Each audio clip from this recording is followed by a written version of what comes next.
नमस्कार, स्वागत है आपका एसके अकाउंटेंसी में। आज हम अध्ययन करेंगे तलपट अर्थात ट्रायल बैलेंस। ट्रायल बैलेंस क्या होता है, पहले इसके अर्थ को जानते हैं। ट्रायल बैलेंस बनाने से पहले अर्थात तलपट बनाने से पहले हमने रोजनामचे में प्रविष्टियाँ की हैं। रोजनामचे प्रविष्टियाँ करने के बाद हमने खाता बही बनाई है। खाता बही के जो शेष होते हैं उसको तलपट में लिखा जाता है।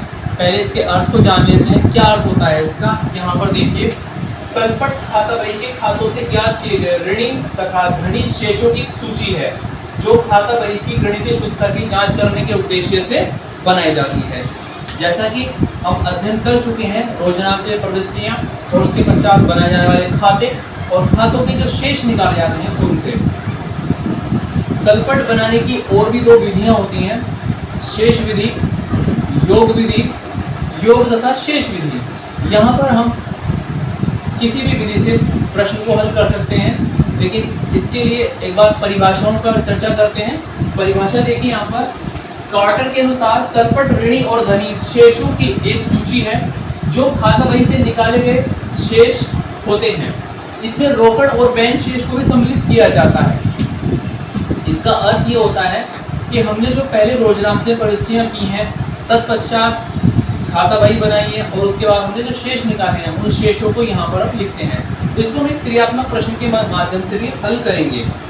कुछ और डेफिनेशंस दी हुई हैं इसमें, जैसे विलियम स्पिकिल के अनुसार है, वित्तीय वर्ष के अंत में या किसी तिथि को, निश्चित तिथि को खाता बही में खुले हुए खातों के शेष निकाले जाते हैं और एक सूची यह जांचने के लिए बनाई जाती है कि वास्तव में ऋणी और धनी शेष जो है वो बराबर हैं या नहीं।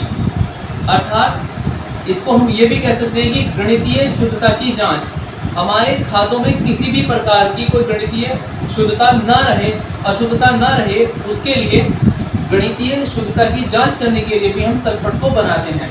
इसके पश्चात हम फाइनल अकाउंट बनाते हैं, वो प्रक्रिया बाद में आती है, लेकिन इससे पहले हम इसी स्टेप को देखते हैं कि तलपट के अंतर्गत क्या क्या चीज़ें किस तरह से आती हैं। शेषों को कैसे लिखा जाता है।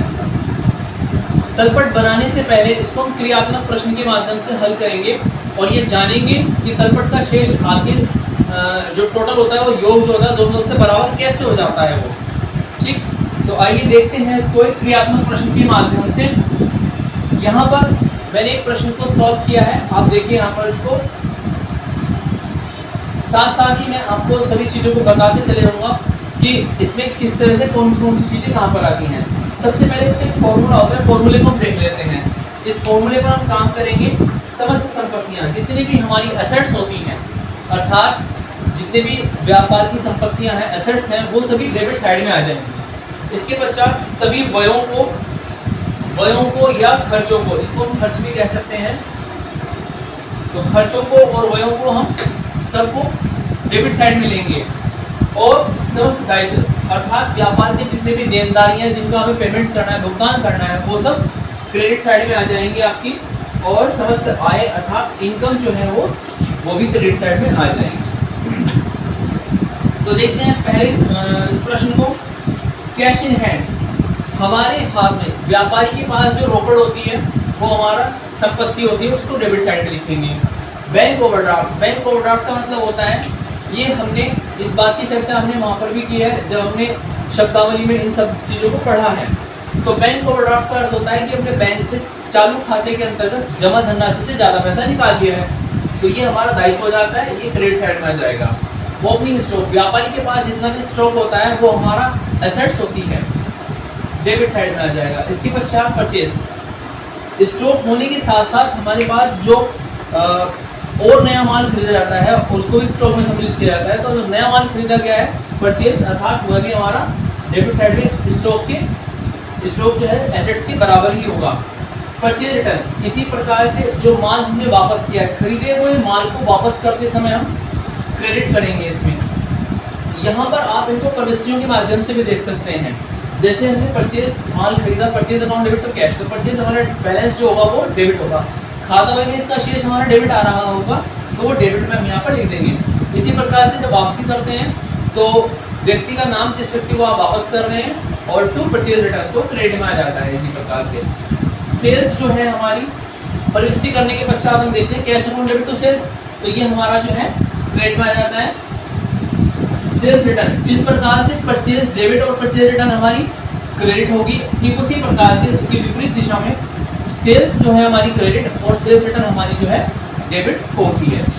इसके बाद ट्रैवलिंग एक्सपेंसेस हमारा एक्सपेंसेस है, खर्चा है, तो ये हमने यहाँ पे फॉर्मूले भी देखा है, खर्चों को हम डेबिट करते हैं तो डेबिट हो जाएगा।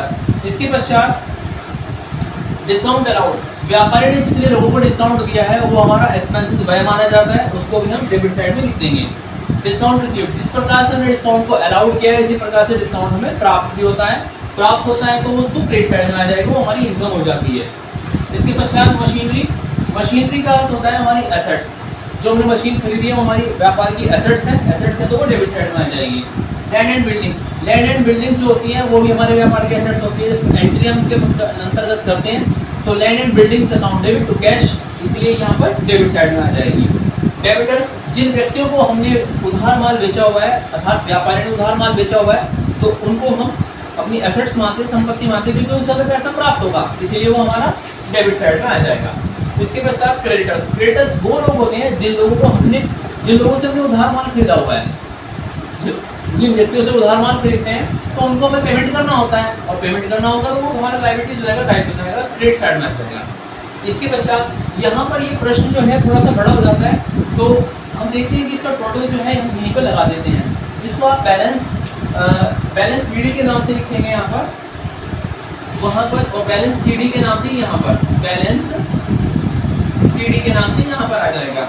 इसको आप बैलेंसिंग फिगर्स भी लिख सकते हैं अर्थात बैलेंस बीएफ भी लिख सकते हैं, तो बीएफ मतलब बैलेंसिंग फिगर, और बैलेंस सीडी का मतलब हो गया कैरेट डाउन, शेष नीचे लाए। इसी के साथ साथ यहाँ पर अगले पेज पर अगर इसकी हमारा आता है, एक पेज पर नहीं आ रहा है, दूसरे पेज पर इसको एडजस्ट करना पड़ रहा है, तो यहाँ पर बैलेंस बीडी के नाम से इसको ट्रांसफर कर देंगे। डेबिट साइड का टोटल जो है यहाँ तक का 2,04,300 रुपये है, ये हमने यहाँ पर लिख दिया। क्रेडिट साइड का टोटल जो है हमारा 1,50,000 है, वो हमने यहाँ पर क्रेडिट साइड में इस प्रकार से लिख दिया है। ये हमारा डेबिट साइड हो जाता है, ये क्रेडिट साइड हो जाता है। इसके बाद देखिएगा बिल्स रिसीवेबल्स, बिल्स रिसीवेबल्स हमारे वो होते हैं जिन व्यक्तियों को हमने उधार माल बेचा हुआ है और उसके बदले में हमने बिल्स प्राप्त किए हुए हैं, अर्थात उनसे स्वीकृति लेकर अपने पास रखा हुआ है, उसके 2-4 महीने, 6 महीने, 8-10 महीने बाद पेमेंट होता है, तो पेमेंट हमें प्राप्त होता है हमारी एसेट्स हो जाएगा, तो डेबिट साइड में। इसी प्रकार से बिल्स पेबल्स होते हैं, बिल्स पेबल्स हमारे वो होते हैं जिन व्यक्तियों को हमने उधार माल बेचा था तो वो तो बीआर हो गए, जिन व्यक्तियों से हमने उधार माल क्रय किया हुआ है, उधार माल हमने क्रय किया हुआ है और इसके बदले हमने उनको बिल पर स्वीकृति दी है, तो इसका मतलब है हमको उनको पेमेंट करना होगा, और पेमेंट हम करेंगे तो हमारे दायित्व हो जाएगा तो क्रेडिट साइड में आ जाएगा आपका। इसके पश्चात हमारी होती है कैपिटल। कैपिटल जो होती है हमारी वो व्यापार का दायित्व होता है, कैपिटल व्यापार का दायित्व होता है। एंट्री करते समय भी आप इसको देख सकते हैं, जब हम बिजनेस स्टार्ट करते हैं तो cash account debit to capital. इसके पश्चात आता है हमारा ड्राइंग्स व्यापार का एक्सपेंसेस होता है, व्यापारी के लिए तो वो बेनिफिट्स हो सकता है लेकिन व्यापार को खर्चा होता है। इसके बाद रेंट, किराया दिया है, ये भी हमारा एक्सपेंसेस है, डेबिट साइड में आ जाएगा। सैलरीज, कर्मचारी को वेतन दिया है, ये भी हमारा असेट्स है। सैलरीज जो है हमारे कर्मचारी को दिया गया वेतन है तो हमारा एक्सपेंसेस है, एक्सपेंसेस तो डेबिट साइड में आ जाएगा।